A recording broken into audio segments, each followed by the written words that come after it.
Bonjour à tous, aujourd'hui nous allons parler du pouvoir des adjectifs en anglais. Ta-ta-tam. Dans quel but, à quoi ça sert un adjectif? Tout simplement, ça sert à donner plus d'informations sur un mot, et ce mot généralement c'est un nom. Par exemple, a cute baby, bébé mignon. A pair of pointy ears, une paire d'oreilles pointues. A tiny grey robe, un petit peignoir gris. Dans quel ordre, à quel endroit ça se met? Donc en général, en anglais, il se met devant le nom, adjectif, contrairement au français qui est plutôt après. The lovely creature, the adorable Jedi. Ou alors après un verbe d'état. Donc par exemple, avec le verbe être, he is strong in the force, ou le verbe se sentir, I feel fantastic. Et puis alors quand vous avez plusieurs adjectifs à la suite, parce que c'est possible effectivement, dans quel ordre? Les gens ne s'accordent pas toujours parce qu'en fait c'est pas une science complètement exacte, mais en règle générale on va d'abord trouver l'adjectif qui a trait à l'opinion, ensuite celui à la taille, l'âge, la forme, la couleur, l'origine, la matière dont c'est fait, l'objectif, à quoi ça sert, etc. Et pour faire plus simple, en gros, c'est plus facile de retenir qu'en général, on va mettre le plus subjectif d'abord et le moins subjectif ensuite. Et que donc, ça aura tendance à être celui auquel vous accordez le plus d'importance qui va arriver en premier. Mais c'est très, très, très subtil comme ordre. Souvent, on peut un petit peu faire ce qu'on veut. En général, la taille a tendance à arriver en premier, ou alors si vraiment il y a un mot comme lovely ici sur lequel qui s'est rapporté comme un jugement, un adorable, ça veut dire il aura tendance à arriver avant. The lovely little creature has big round blue eyes and huge pointy ears.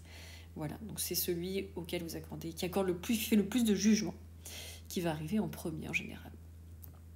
Ensuite, donc la nature des adjectifs. Donc il existe des adjectifs qui sont des adjectifs par nature, je les appelle les naturels, et il y a, donc par exemple, il y a big, fantastic, strong, green, small, etc. Ce sont des adjectifs, des mots qui sont des adjectifs de nature. Il y a aussi ce que j'appelle des adjectifs de synthèse, c'est-à-dire qu'en anglais, on peut en fait fabriquer des adjectifs avec n'importe quoi. C'est ça qui est super dans cette langue, c'est très très libre. Donc par exemple, avec des noms. Il suffit de prendre un nom et puis de le placer devant un autre nom et puis il va jouer le rôle d'adjectif. Par exemple, Baby Yoda. Alors, baby, c'est pas un adjectif, c'est un nom. Yoda aussi. Et du coup, Baby va nous donner l'information selon laquelle Yoda est un bébé. Celui-là en tout cas. Ou alors, et vous allez trouver ça très très souvent dans des protocoles de laboratoire par exemple, dans les termes scientifiques, a dissection stereo microscope. Dissection, c'est pas un adjectif, c'est un nom, et stereo microscope aussi. Donc dissection, il nous donne des informations sur stereo microscope. Et la difficulté maintenant, là, c'est de savoir lequel est le mot principal, celui qui a le sens, qui porte le sens en premier. Donc ici, c'est stereo microscope, c'est le truc principal. Quand vous avez plus de 2 mots, c'est encore un petit peu plus compliqué, donc c'est pour ça que c'est important de bien lire toute la phrase avant de commencer par traduire mot à mot. Ici, vous avez a stainless steel scalpel blade. Stainless, lui, c'est un adjectif qui veut dire inoxydable. Mais steel, scalpel et blade, ce sont 3 noms. Donc, en général, le mot principal, le mot le plus important, ça va être le dernier.